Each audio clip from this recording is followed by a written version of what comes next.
So this is a very interesting story, which I've never heard of before, but once I did, I had to jump on it. My name is Brandon Keith Avery, and this is just my opinion.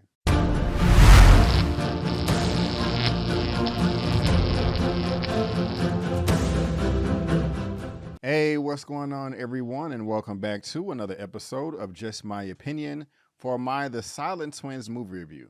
And if this is your first time finding me and you happen to like the video, please give me that thumbs up and consider subscribing. All right, guys, now we have The Silent Twins, a rated R film with 1 hour and 53 minutes of the runtime.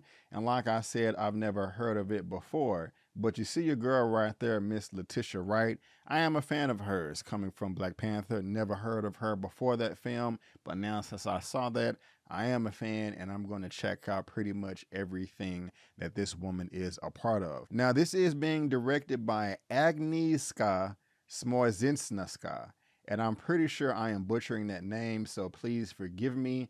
This director is from Poland, and if we scroll down on her filmography, she does have 20 credits, and I've already been through this, and I do not recognize any of these titles. That would make sense, but if you are a fan of this Polish director, please let me know down in the comment section below. Now, as far as my expectations were concerned, they were low, quite low, to be honest with you. I can't say that I was super duper excited to see this film, but I was interested, one, because of Letitia Wright, and also because of the source material. This is based on a true story. These twins, identical twins, did not speak to anybody except for themselves, and one had to die for the other one, I guess, to come to life.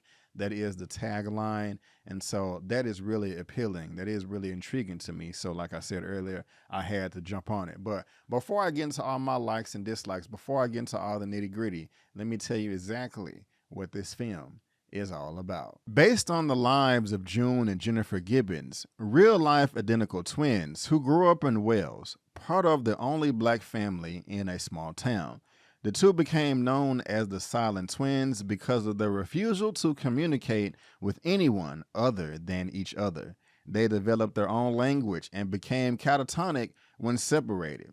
The story takes place after a spree of vandalism inspired by an American boy they both idolize, when the girls, now teenagers, are sentenced to Broadmoor, an infamous psychiatric hospital where they face the choice to separate and survive or die together. Now, while you're watching this film, especially at the very beginning, you're going to be asking yourself, okay, what the hell is going on? How did these girls end up into this mental state to where they communicate with nobody except themselves? And a nice way that this film tells the story is with the cinematography. It uses either a yellow or green tint at times to shade over everything, and that helps give an eerie, uncomfortable feeling pretty much about every other scene that you're taking part in while you're watching this movie. You know that something is weird and going on, and this behavior from these twins is unorthodox, and those tints of color does help bring that uncomfortable feeling to life, so to speak. Another great thing I liked about this movie are the performances. Letitia Wright did a great job in the role. I mean, she was incredible. The woman can act. And also Tamara Lawrence. I'm not familiar with her work. This is the first time I've ever seen her in something before. But if I look at her filmography, she does have 17 acting credits, and she did a great job. The only thing I will say is that they are not identical when they are older. They do actually use twins telling this story when they're children, but not when they get older. Of course, Letitia Wright does look completely different from Miss Tamara Lawrence right here. And so that's the only kickback that I have at this point in time. But the film does do a great way of showing their relationship and how close they are. I mean, these women, these girls, these teenagers were inseparable. And it's weird because at times they would act like they were separate people, while in other times they would act like they was just the same, like they were one person. If one person was happy, the other person was happy. If one person was sad, the other twin was sad. If one was hurt, then the other one was hurt. And they did create their own language, of course, through voice and also signature movements.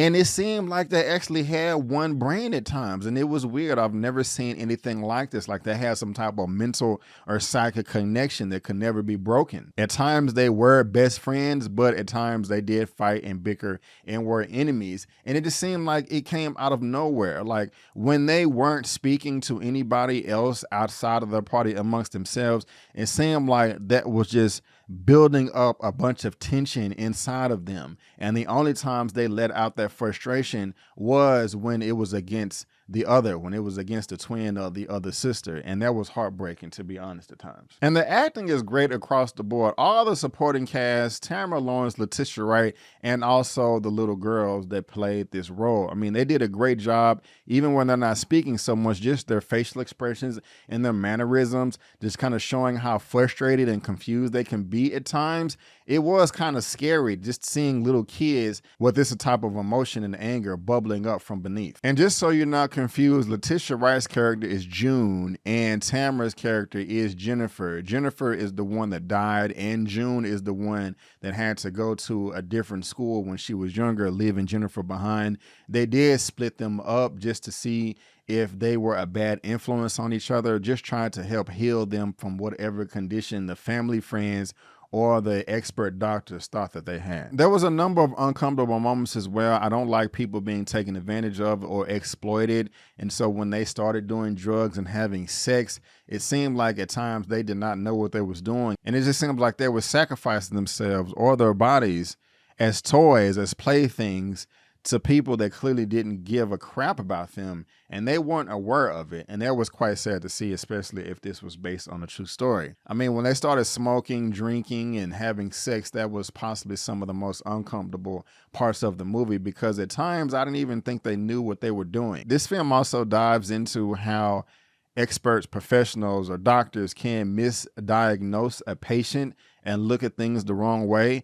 As I was also watching this, I was saying to myself, okay, why in the world is this a big deal anyway? If these girls don't want to talk to you or anybody else, leave them the hell alone. They don't have to. It's none of your business. But unfortunately, the authorities and the experts do have to get involved when they went on a rampage of violence and destroying random stores and businesses. Of course, that can't happen. That can't go down. And that's going to raise a lot of red flags to bring attention to yourself. And it's quite interesting how they went down this path. I don't think the film did a great job of illustrating that, but maybe it just flew over my head. It also goes into how they were writers, they were illustrators, they wrote fictional novels.